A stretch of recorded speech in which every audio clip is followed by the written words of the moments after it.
Em nome de todos, vou ler a mensagem para Poliana mais uma vez.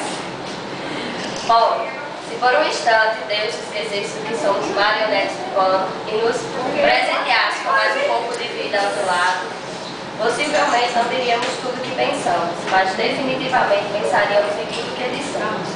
Portanto, pensando no que dissemos, dizemos e sentimos, percebemos que os momentos de história que realizamos juntos foram mais grandiosos do que pequenos.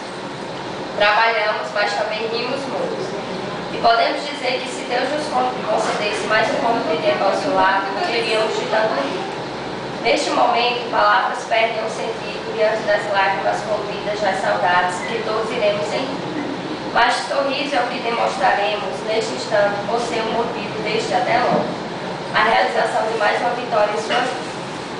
Sempre há uma manhã e a vida nos dá sempre mais uma oportunidade para fazermos as coisas boas. Temos que aproveitar cada oportunidade, por isso sabemos que você tem que ir. Mas ficaremos aqui torcendo pelo seu sucesso, hoje e sempre, que você faça mais histórias maravilhosas e intensas como foi as nossas. Hoje é apenas a última vez que você verá as pessoas que convivem no trabalho, trabalhando junto com elas, mas o início de uma vida de movimentos e de amigos eternos. Ela vai chorar de novo.